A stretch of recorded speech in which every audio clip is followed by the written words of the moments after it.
You know, sometimes in life it's just kind of hard. Faith, well, we all know we're supposed to have it, but sometimes it's hard to kind of muster up the courage to have the type of faith because of the situation we're going through.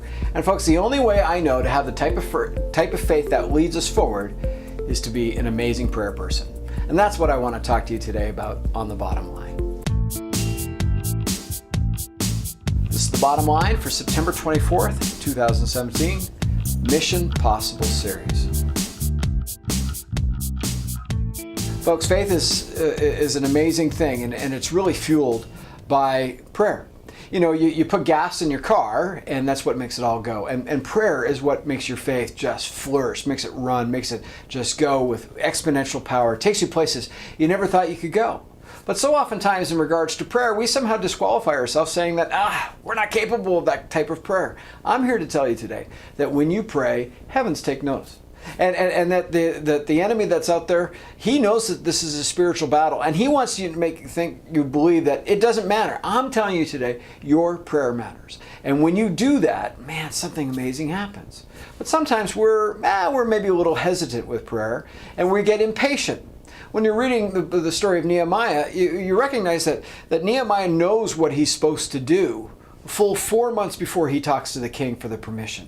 And so sometimes in prayer, we need to be patient. I bet many of you today watching are praying about things maybe for a year, 2 years, 3 years, and you're just kind of waiting for the go time. I'm telling you, the go time is going to come.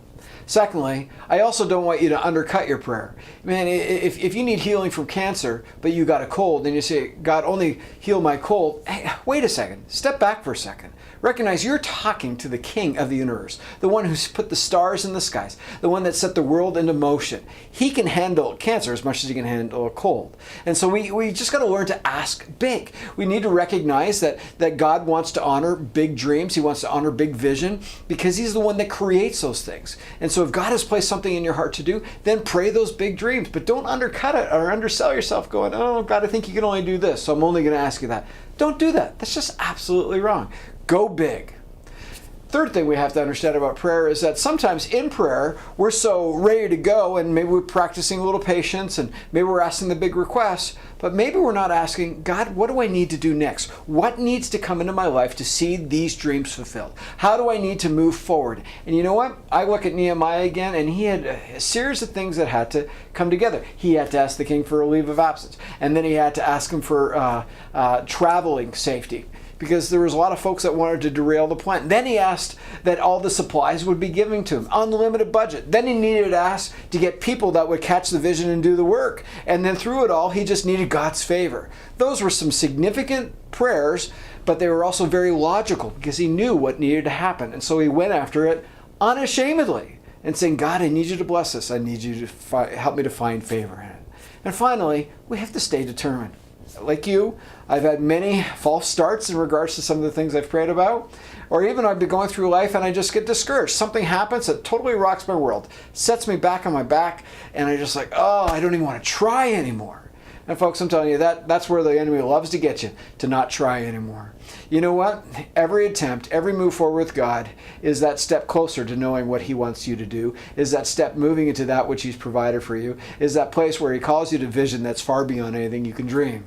So we can't give up. Now that's a common thing. I mean, you know, if this was an inspirational movie like Rocky or something like that, I'd be running up the steps right now with music behind me, and I'd be wearing a hoodie and I'd be jumping up and down. And that's all well and good. But I am here to tell you today that God wants to honor and strengthen you in these steps. And so if it takes you 5 times, if it takes you 10, 20 times, or 100 times, keep moving forward. The dream that God has given you is a great dream.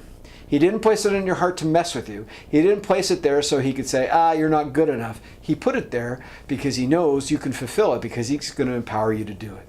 So when we grab onto that, we can recognize that God's vision for us is fully possible. So many things in our life are impossible, but with God, all things are possible. So mission possible, that which God has placed in your life today, he wants to fulfill through you. But it begins in prayer. You need to pray. You need to prioritize it. You need to be about prayer. You need to make it something in your life that is just going to move you to a place where you just know the heart of God in a powerful way. So that's it for today. I am challenging you to be a prayer person. Be that person that goes, oh yeah, I know every day he's up early, she's up early, they're praying and believing for God to do a mighty thing. Hope that's you. God bless you. Talk to you again real soon.